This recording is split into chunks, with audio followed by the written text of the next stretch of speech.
Assalamu alaikum dear students, myself Naveed Ahmed. I'm here to teach you biology for grade 12. We are going to discuss chapter number 17 and the coordination in plants. Students, plants में coordination exist करती है. हम पहले क्या करेंगे, plants और animals को compare कर लेते हैं, किस तरह की कोऑर्डिनेशन प्लांट्स में है. उसके बाद हम डिस्कस करेंगे कि प्लांट्स जो हैं वो किस तरह से रिस्पॉन्ड करते हैं. प्लांट्स इन्वायरमेंटल स्ट्रेस को कैसे बिहेव करते हैं. प्लांट्स पैथोजेंस के अगेंस्ट कैसे काम करते हैं. प्लांट्स में मूवमेंट कैसे होती है. इन सब को अंडरस्टैंड करने के लिए चलते हैं लाइट बोर्ड की तरफ. Dear students, we are going to study coordination and control in plants. अब देखिए, हम बायोलॉजी पढ़ रहे हैं और बायोलॉजी में हम प्लांट्स और एनिमल्स दोनों के मुतालिक जो है वो डिस्कस करते हैं. तो इसमें पहला जो पॉइंट उसने मेंशन किया है एज बीइंग हेडिंग, वो ये लिखा हुआ है हार्मोनल कंट्रोल और कोऑर्डिनेशन इन प्लांट्स. तो प्लांट्स में हार्मोनल कंट्रोल या कोऑर्डिनेशन किस तरह से होती है, ये पॉइंट है. तो इसमें एक सिंपल सा कंपैरिजन आया हुआ है. कंपैरिजन ये है कि एनिमल्स और प्लांट्स में क्या डिफरेंस आता है, किस तरह की कोऑर्डिनेशन है, कैसे एग्जिस्ट करते हैं. तो ये एक शॉर्ट क्वेश्चन हो सकता है. तो यहाँ पे हम देखते हैं प्लांट्स और एनिमल्स जो हैं इनको कंपेयर कर लेते हैं कि किस तरह से ये वेरिएशन जो हैं वो आती हैं.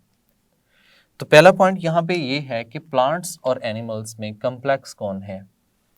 जाहिर सी बात है, दीज आर मोर कम्प्लेक्स. ये मोर कम्प्लेक्स है और ये कैसे हैं, लेस कम्प्लेक्स है. ये बात तो हमें समझ आती है. टाइप ऑफ कोऑर्डिनेशन कैसी है, तो प्लांट्स के अंदर हम कहते हैं ओनली केमिकल कोऑर्डिनेशन पाई जाती है. केमिकल कोऑर्डिनेशन जो कि हार्मोन्स के ज़रिए होती है. जबकि हम अगर एनिमल्स की बात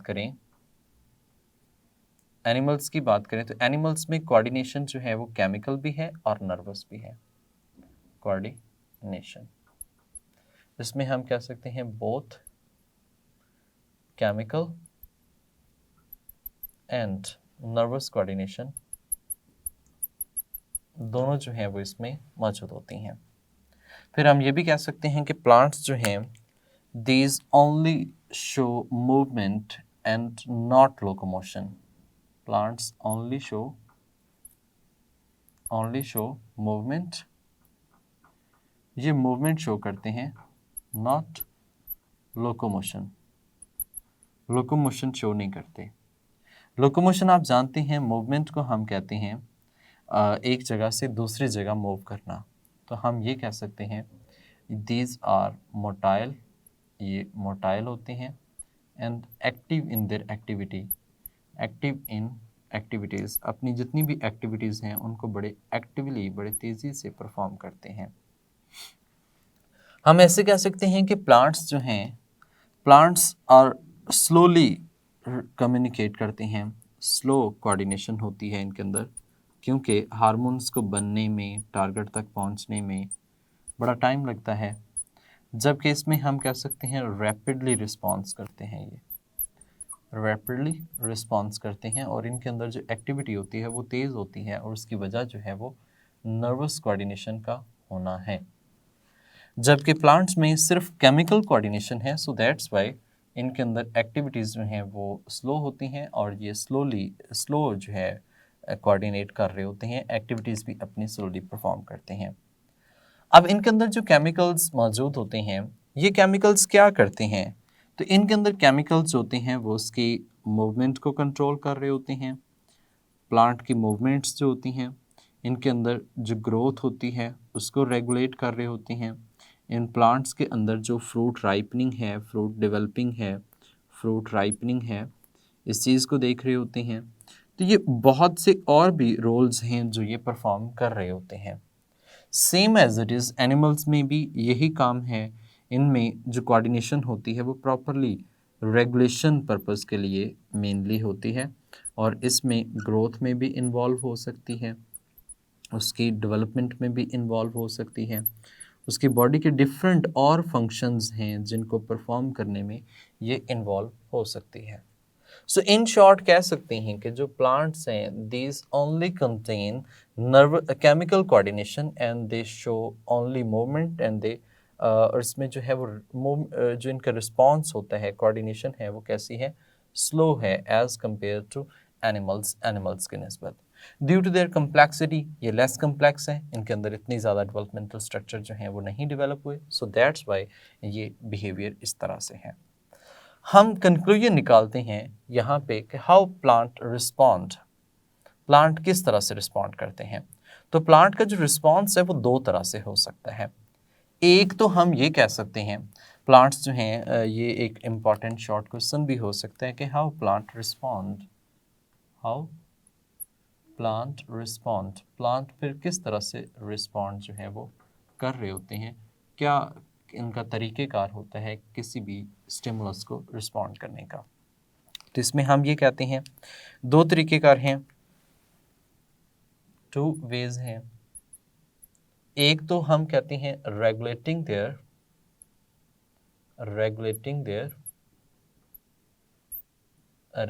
there movement and growth pattern, एक तो अपना वो ग्रोथ पैटर्न चेंज कर लेते हैं, and development of the organs, and development of structures कह सकते हैं, ऑर्गन्स कह सकते हैं, पार्ट्स कह सकते हैं। एक तो ये तरीक़ेकार है। स्टूडेंट जो दूसरा तरीक़ेकार है उसमें वो क्या करते हैं, अपने हार्मोन्स की मदद से डिफरेंट पार्ट्स में एक्टिविटीज़ को रेगुलेट कर रहे होते हैं। यानी कि इसमें हमने कहा controlling their body functions by utilizing the plant hormone, controlling their body functions, अपने बॉडी फंक्शंस को कंट्रोल करते हैं, कंट्रोलिंग देयर बॉडी फंक्शंस या functions by using plant hormones को इस्तेमाल करते हुए वो अपनी एक्टिविटीज़ जो हैं उनको क्या करते हैं, रेगुलेट करते हैं। ये दूसरा तरीक़ेकार हो सकता है प्लांट्स के अंदर। तो प्लांट्स इन दोनों तरीके से क्या करते हैं, रिस्पॉन्ड कर रहे होते हैं। तो ये एक इम्पॉर्टेंट छोटा सा शॉर्ट क्वेश्चन हो सकता है। नेक्स्ट पॉइंट ये है कि प्लांट्स के अंदर जो मूवमेंट होती है वो कैसे होती है। तो स्टूडेंट्स प्लांट्स के अंदर जो मूवमेंट है, प्लांट मूवमेंट हमसे कह सकते हैं प्लांट मूवमेंट्स, ये आपने प्रीवियस चैप्टर में इसको डिटेल में डिस्कस किया है कि प्लांट्स की जो मूवमेंट्स होती हैं, जैसे पैराटोनिक है, इस तरह से हम कह सकते हैं ऑटोनॉमिक है, ये डिफरेंट टाइप्स की मूवमेंट्स होती हैं। These all movements are regulated by hormones. ये जितनी भी मूवमेंट्स हैं, all movements regulated by hormones, regulated by plant hormones. तो ये प्लांट हार्मोन्स जो होते हैं वो इसमें इन्वॉल्व होते हैं। तो प्लांट हार्मोन्स का ये काम होता है। हम ये कहते हैं कि ये दो तरह की होती है प्लांट मूवमेंट्स। एक तो हैं वो ऑटोनॉमिक मूवमेंट्स हैं, और दूसरी कौन सी हैं, वो पैराटोनिक मूवमेंट्स जो हैं वो मौजूद होती हैं। ये जो पैराटोनिक और ऑटोनॉमिक हैं, इसमें हम कह सकते हैं कि ये मुख्तलिफ कॉजेज़ की वजह से हैं। जैसे कि ऑटोनॉमिक हम कह सकते हैं that is spontaneous and it is the cause जो है वो कैसा हो सकता है, इंटरनल कॉज हो सकता है। पैराटोनिक जो है ये हम कह सकते हैं it is also due to external cause, ये भी एक्सटर्नल कॉज की वजह से होती है। ये इंटरनल और ये एक्सटर्नल कॉज की वजह से हो रही होती हैं। स्टूडेंट्स प्लांट जो होता है वो इन्वायरमेंट को डिफरेंट तरीके से जो है वो बर्दाश्त करता है। हम ऐसे कह सकते हैं इन्वायरमेंटल स्ट्रेस जो होती है वो मुख्तलिफ तरह से प्लांट्स जो हैं वो उसे फील करते हैं। रिस्पॉन्स टू इन्वायरमेंटल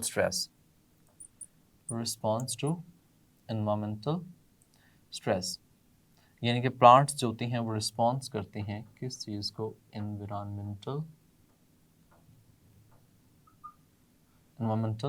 स्ट्रेस को। अब देखिए ये जो इन्वायरमेंटल स्ट्रेस है ये है क्या चीज़, स्ट्रेस क्या चीज़ है, इसे हम देखते हैं। तो स्टूडेंट स्ट्रेस जो होती है दैट इज एब्सेंस और deficiency of anything which is essential for their survival beyond their optimum conditions. अब देखिए यहाँ पे हम ये कह रहे हैं कि प्लांट जो होता है, एक पौधा जो है, व्हाट इट नीड, उसको क्या चाहिए, उसको जी चाहिए लाइट चाहिए, उसको टेम्परेचर प्रॉपरली यानी कि हीट रिक्वायर्ड होती है एक ख़ास हद तक, ठीक है, उसको वाटर रिक्वायर्ड है, उसको वाइटामिन्स रिक्वायर्ड्स हैं, उसको हम कह सकते हैं वाइटामिन्स के अलावा मिनरल्स रिक्वायर्ड होते हैं, ठीक है, मिनरल्स रिक्वायर्ड होते हैं, ठीक है। इस तरह से लाइट है, वाटर है, वाइटामिन्स हैं, मिनरल्स हैं, बाकी और भी कुछ उसको जो है वो प्लांट को बहुत कुछ जो है वो रिक्वायर्ड होता है, जैसे कि कार्बन डाइऑक्साइड है, इस तरह से उसके कुछ हार्मोन्स होते हैं, these hormones are also necessary to growth, ये भी उनकी ग्रोथ के लिए बहुत इंपॉर्टेंट होते हैं। अगर ये कंपोनेंट्स उसको ना मिलें या एब्सेंस हो जाए या शॉर्ट सप्लाई हो जाए, क्या हो जाए इनकी, शॉर्ट सप्लाई या फिर हम कहें कि एब्सेंस हो जाए, शॉर्ट सप्लाई या फिर एब्सेंस, तो प्लांट्स किस कंडीशन में आ जाते हैं, स्ट्रेस की कंडीशन में आ जाते हैं। तो ये जो स्ट्रेस है, इस स्ट्रेस को प्लांट्स मुख्तलिफ तरह से बर्दाश्त करते हैं, मुख्तलिफ तरह से रिस्पॉन्ड करते हैं। हमने ये देखना है कि ये स्ट्रेस को किस तरह से रिस्पॉन्ड करेंगे। लेट्स सपोज कि एक प्लांट ऐसा है जिसके पास लाइट नहीं है या जिसके पास जो है वो डिफरेंट वाइटामिन्स मिनरल्स नहीं है, देन हाउ इट रिस्पॉन्ड, तो फिर वो उसके अंदर क्या चेंजेस आएंगे, कैसे वो रिस्पॉन्ड करेगा। तो ये हमारा जो है ये पॉइंट है जिसको हम अभी नेक्स्ट स्लाइड बोर्ड में डिस्कस करते हैं। स्टूडेंट्स, हम ये देख रहे थे कि रिस्पॉन्ड टू इन्वायरमेंटल स्ट्रेस। अब इसमें देखिए, जो प्लांट्स हैं उनको लाइट रिक्वायर्ड है, वाटर रिक्वायर्ड है, vitamins, minerals, carbon dioxide, hormones. अगर इनकी शॉर्ट सप्लाई होती है या फिर ये एब्सेंट होते हैं तो प्लांट्स किस कंडीशन में आ जाता है, स्ट्रेस की कंडीशन में आ जाता है, और स्ट्रेस की कंडीशन में आकर फिर डिफरेंट वेज में रिस्पॉन्ड कर सकता है। अब इसकी हम एग्जांपल ले लेते हैं कि किस तरह से प्लांट जो है वो डिफरेंट अंदाज में रिस्पॉन्ड करता है। तो इसमें दो तरह से प्लांट जो है वो रिस्पॉन्स करेगा टू एनवायरमेंटल स्ट्रेस में। एक तो हमने कहा कि एक पॉइंट है एट्यूलेशन, एट्यूलेटेड प्लांट्स होते हैं, एट्यूलेटेड प्लांट्स होते हैं, और एक हमने कहा कि जी क्लोरोसिस होता है। एट्यूलेशन की बात करें तो इसमें क्या है कि एब्सेंस ऑफ लाइट की बात कर रहे हैं, absence of light, absence of light, light मौजूद नहीं है तो प्लांट जो है plant unable to make, unable to mature, unable to make chlorophyll, तो प्लांट जो है वो क्लोरोफिल नहीं बना पाएगा। जब उसमें क्लोरोफिल नहीं बन पाएगा, that will going to be lengthiest, वो क्या होना शुरू हो जाता है, साइज में बड़ा होना शुरू हो जाता है, यानी कि इसमें हम कह सकते हैं लॉन्ग, लेंथ जो है उसकी बढ़ जाएगी और वो ज़्यादा हो जाएगा, लॉन्ग प्लांट जो है वो बन जाएंगे। अब ऐसे प्लांट्स जो हैं वो क्या कहलाते हैं, एटोलेटेड प्लांट्स होते हैं जिनमें क्लोरोफिल की डेफिशिएंसी होती है, लेकिन उनकी हाइट तो इंक्रीज हो जाती है लेकिन उनमें क्लोरोफिल प्रॉपर तरीके से अपीयर नहीं होता। सेम एज इट इज़ एक और इस तरह से है स्ट्रेस को रिस्पॉन्स करने का तरीक़ेकार, that is known as chlorosis, उसको हम क्लोरोसिस कहते हैं। क्लोरोसिस में हम ये कहते हैं सम टाइम प्लांट जो होते हैं, प्लांट के पत्तों के ऊपर येल्विश ह्यूज़ नज़र आना शुरू हो जाते हैं। ये जो येल्विश ह्यूज़ नज़र आना शुरू हो जाते हैं यानी कि छोटे छोटे से डॉट्स आप कह सकते हैं येलो कलर के ऑन लीव्स आते हैं, ठीक है। अब ये जो डॉट्स हैं येलो कलर के ऑन लीव्स, यही प्रॉब्लम कॉज करते हैं और ये रिप्रेजेंट करते हैं कि देयर इज़ नो क्लोरोफिल, कि इनमें क्लोरोफिल जो है वो नहीं है या प्रॉपर क्लोरोफिल जो है वो अभी तक नहीं बना उनके अंदर। तो एब्सेंस ऑफ क्लोरोफिल को रिप्रेजेंटेशन जो हो रही होती है that is due to this yellowish hues, ये इन येलो ह्यूज़ की वजह से होता है, क्लोरोफिल की एब्सेंस इसमें हो रही होती है। अच्छा, ये होता क्यों है, that is due to the deficiency of, that is due to the deficiency of vitamins कह सकते हैं, मिनरल्स कह सकते हैं, और स्पेशली इसमें मैग्नीशियम की डेफिशिएंसी की वजह से ये प्रॉब्लम जो है वो आती है। तो मैग्नीशियम की डेफिशिएंसी की वजह से क्लोरोफिल के अंदर अगर फॉर्मेशन नहीं होती तो that is known as chlorosis, ये क्या है, क्लोरोसिस कहलाएगा। और अगर बाकी बात करें, अगर उसमें कार्बन डाइऑक्साइड की एक्सेस अमाउंट हो जाती है या डेफिशिएंसी हो जाती है, same as it is water की डेफिशिएंसी हो जाती है तो विल्टिंग शो करेगा, अदर मिनरल्स की डेफिशिएंसी होती है तो उसी के अकॉर्डिंगली उसके अंदर काफ़ी ज़्यादा डिसऑर्डर्स जो हैं वो क्रिएट हो सकते हैं। नेक्स्ट ये है कि प्लांट्स सम पैथोजेंस को डिफेंड कैसे करता है, defence of the plant against pathogens in plant. ठीक है, defence against pathogens against pathogens in plant, pathogens in plants। Plants में किस तरह से ये डिफेंस जो है वो होगा, किस तरह से ये पैथोजेंस जो हैं वो इसको डिजीज़ कॉज करेंगे। वैसे तो इसमें पैथोजेंस की बात की जाए तो प्लांट्स के अंदर फंजाई डिजीज़ कॉज कर सकती है, वायरस डिजीज़ कॉज कर सकती है, इस तरह से बैक्टीरिया डिजीज़ कॉज कर सकते हैं, कुछ लाइकन्स होती हैं ये भी डिजीज़ कॉज कर सकते हैं। वैसे तो हमने काफ़ी ज़्यादा डिस्कस किया है कि फंजाई वर्सेस बैक्टीरियल डिजीज़ जो हैं वो हमने फर्स्ट ईयर में डिस्कस की हैं, जिनमें से एक वो टोबैको मोज़ेक डिजीज़ थी जिसमें लीफ जो होते हैं वो कर्ली फॉर्म में हो जाते हैं। तो प्लांट्स जो हैं मुख्तलिफ तरह से रिस्पॉन्ड परफॉर्म करते हैं। अच्छा, सम टाइम अगर हम ये कहें कि प्लांट को अगर कट लग जाता है, यानी कि अगर हम उसको डैमेज करते हैं तो उस डैमेज पे एमॉर्फस मैस ऑफ सेल्स जो हैं वो डेवलप हो जाता है। ये जो मैस ऑफ सेल्स यहाँ पे अपीयर होता है ये ऐसा हम कह सकते हैं एमॉर्फस होता है, इसकी कोई ख़ास किस्म की शेप नहीं होती, जस्ट ओनली इसी तरह से एक डेवलप होता है। ये जो मैस ऑफ सेल्स बन जाते हैं जो कि एमॉर्फस क्लोन ऑफ सेल्स भी कह सकते हैं, दैट इज़ नोन एज कैलोसिस। इसको हम कैल्सिस के नाम से या सिंपल कैलस के नाम से भी मेंशन करते हैं। और इसमें एक खासियत ये भी होती है, कैलस जो होता है ये पोर डिफ्रेंशिएटेड होता है, इसमें अभी तक इतनी ज़्यादा डिफ्रेंशिएशन जो है वो भी नहीं हुई होती। ठीक है, डिफ्रेंशिएशन जो है वो भी नहीं होती। डिफ्रेंशिएशन मेच्योरिटी को हम कहते हैं कि सेल्स इसमें इतने ज़्यादा मेच्योर नहीं होते। समटाइम हम ऐसे भी कह सकते हैं प्लांट जो होते हैं, प्लांट को कैंसर हो जाता है या फिर हम ऐसे कह सकते हैं कोई ट्यूमर क्रिएट हो जाता है, तो that can also develop in the plants. ये भी हम कह सकते हैं डेवलप इन प्लांट्स, ये भी प्लांट्स के अंदर डेवलप होता है and can invade to highly differentiated well differentiated other surrounding tissues, और दूसरे इन्वेजन्स हो जाती है develop in plants and invasions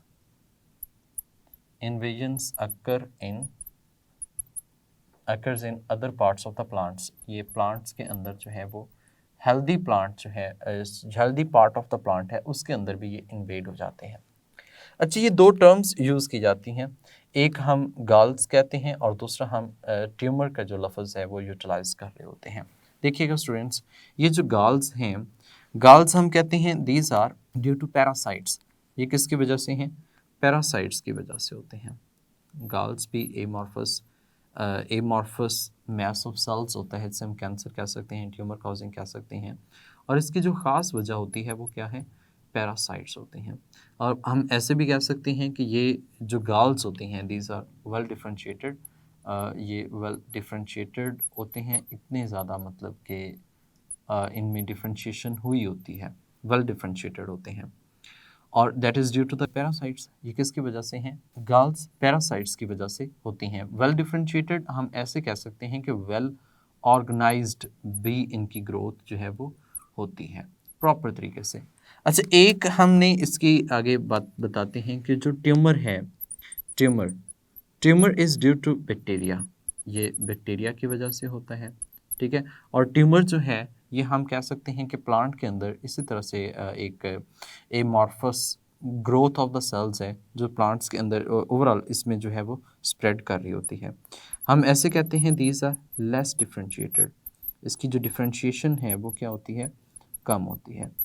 ऐसा भी कहा जा सकता है कि इसमें द टाइप्स ऑफ द, यानी कि जो इसमें स्पेसिफिकली जो गाल्स होते हैं ये अदर ट्यूमर्स की निस्बत अगर देखा जाए तो ये लेस डिफ्रेंशिएटेड पोर्शन जो है वो इसमें मौजूद होता है। स्टूडेंट्स, इसमें जो ट्यूमर है इसमें हम कह सकते हैं they are less differentiated than galls, क्योंकि गर्ल्स जो होती हैं ये हमने जो बात की है पैरासाइट्स की वजह से ये वेल डिफरेंशिएटेड होते हैं, ऑर्गेनाइज्ड होते हैं, जबकि जो ट्यूमर हैं ये बैक्टीरिया की वजह से होते हैं and they may be less differentiated than other types of girls, दूसरी टाइप्स के गर्ल्स होते हैं उनकी निस्बत लेस डिफरेंशिएटेड होते हैं। ओवरऑल व्यू देखें तो हमने पढ़ा क्या है, हमने पढ़ा है कि इन्वायरमेंटल स्ट्रेस को प्लांट्स किस तरह से रिस्पॉन्ड करते हैं, तो इसमें एट्यूलेटेड प्लांट्स आ जाते हैं, क्लोरोसिस आ जाता है। फिर हमने पढ़ा कि बैक्टीरिया या ओवरऑल पैथोजेंस होते हैं उनके अगेंस्ट प्लांट्स किस तरह से डिफेंड करते हैं।